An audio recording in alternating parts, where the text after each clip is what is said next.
சென்னை தரமணியில் உள்ள பாலிடெக்னிக் கல்லூரியில் காவலாளியாக பணிபுரிந்து வந்த பீகார் மாநில இளைஞரின் 2 வயது குழந்தை உட்பட அவரது குடும்பத்தையே ஒரு கும்பல் தீர்த்து கட்டியிருப்பது பேரதிர்ச்சியை ஏற்படுத்தியுள்ளது. கொலை செய்யப்பட்ட பீகார் இளைஞரின் மனைவியை பாலியல் வன்கொடுமை செய்து கொன்று உடலை பெருங்குடி குப்பை கிடங்கில் வீசிய சொந்த ஊர்க்கார நயவஞ்சக நண்பர்களை போலீசார் கைது செய்து விசாரணை நடத்தி வருகின்றனர்.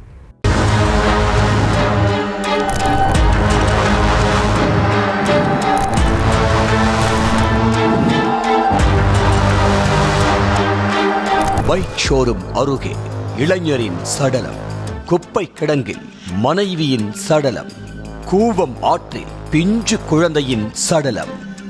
இப்படி வெவ்வேறு இடங்களில் சடலம் கிடக்கும் அளவுக்கு குடியரசு நாளன்று ஒரு குடும்பத்தையே நயவஞ்சக நண்பர்கள் கூட்டம் கருவறுத்திருப்பது அனைவருக்குமே பேரதிர்ச்சிதான்.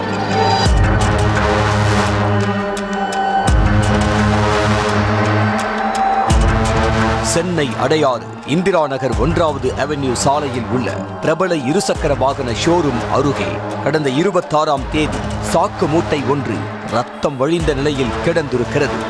தகவல் அறிந்து அங்கு சென்ற போலீசார் சாக்கு மூட்டையை பிரித்து பார்த்துள்ளனர்.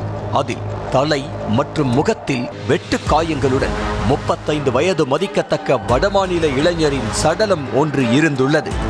அதனை ராயப்பேட்டை அரசு மருத்துவமனைக்கு பிரேத பரிசோதனைக்காக அனுப்பி வைத்த போலீசார் சாக்கு மூட்டை கிடந்த பகுதியில் இருந்த சிசிடிவி காட்சி பதிவுகளை ஆய்வு செய்தனர்.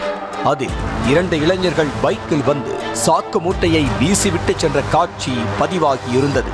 இதையடுத்து அந்த பைக் எண்ணை வைத்து விசாரணையில் இறங்கிய போலீசாருக்கு சாக்கு மூட்டையில் சடலமாக இருந்த இளைஞரின் பேண்ட் பாக்கெட்டிலிருந்து ஒரு துண்டு பேப்பரும் கிடைத்தது.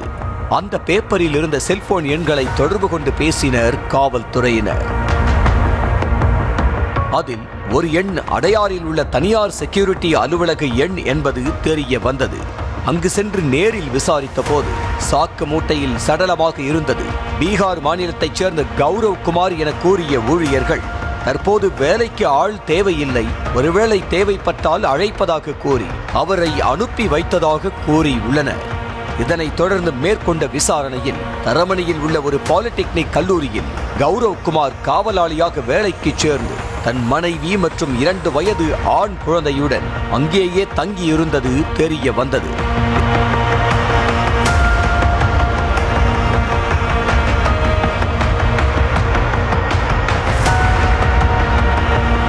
இதையடுத்து கௌரவ் குமாரின் நெருங்கிய நண்பர்களான 7 பேர் மீது போலீசாரின் விசாரணை கோணம் திரும்பியது. அதில் கௌரவ் குமாரை மட்டும் தாங்கள் கொலை செய்யவில்லை, அவரது மனைவியை கொலை செய்து பெருங்குடி குப்பை கிடங்கிலும் அவரது 2 வயது ஆண் குழந்தையை கொலை செய்து அடையாறு கெனால் ரோடு கூவம் ஆற்றிலும் வீசியதாக கூறி அதிர வைத்துள்ளனர்.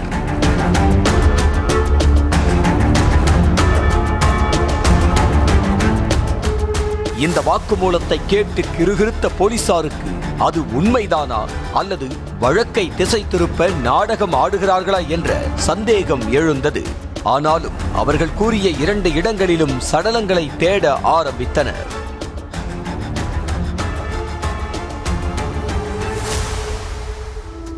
அதில் கௌரவ் குமாரின் குழந்தையின் உடல் மத்திய கைலாஷ் பகுதி கூவம் ஆற்றில் இருந்து மீட்கப்பட்டது. இதையடுத்து பெருங்குடி குப்பை கிடங்கில் கௌரவ் குமாரின் மனைவியின் சடலத்தை தேடும் பணியில் ஈடுபட்டுள்ளனர் போலீசார். இது ஒருபுறம் இருக்க, பீகாரைச் சேர்ந்த ஒரு குடும்பத்தையே அதே மாநிலத்தைச் சேர்ந்த ஒரு கும்பல் ஒன்று சேர்ந்து கருவறுத்தது ஏன் என்பது குறித்து பிடிபட்டவர்களிடம் நடத்திய விசாரணையில் மேலும் பல அதிர்ச்சி தகவல் வெளிவந்துள்ளது.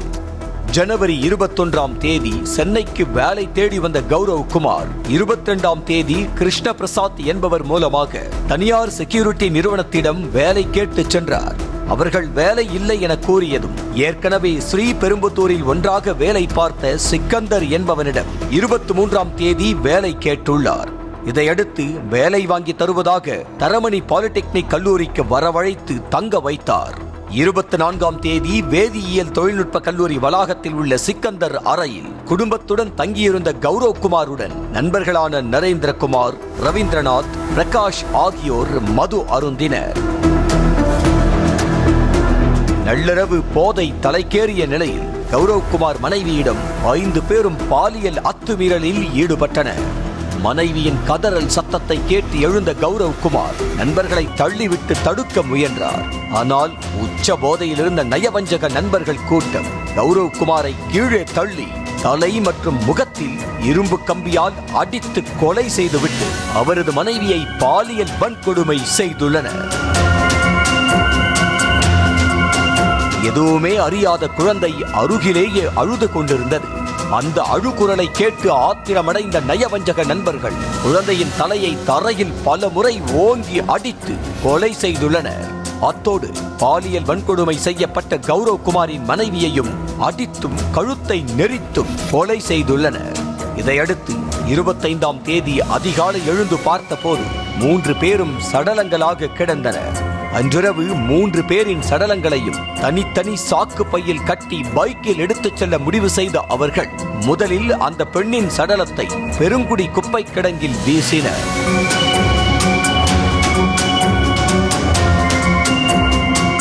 அதனைத் தொடர்ந்து குழந்தையின் சடலத்தை மத்திய கைலாஷ் பகுதி கூவம் ஆற்றிலும் வீசிவிட்டு கௌரவ்குமாரின் சடலத்தை எடுத்துக்கொண்டு அடையாறு முகத்வாரம் பகுதிக்கு சென்றனர். அப்போது இந்திரா நகர் முதல் தெருவில் சடலம் சாக்கு மூட்டையுடன் கீழே விழுந்தது.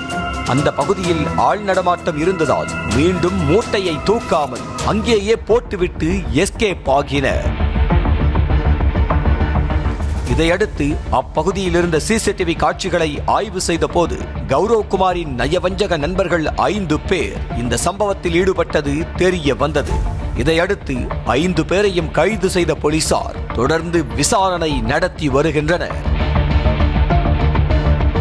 இதனிடையே வேதியியல் டிபார்ட்மெண்ட் ஆய்வகத்திலிருந்து கெமிக்கலை எடுத்து வந்து கொலை நடந்த இடத்தில் ஊற்றி தடயமே தெரியாமல் கொலையாளிகள் அழித்தனர். இதனால் மோப்பனாய் கூட மோப்பம் பிடித்து பின்தொடர்ந்து செல்வதில் சிக்கல் ஏற்பட்டது விசாரணையில் தெரிய வந்திருக்கிறது.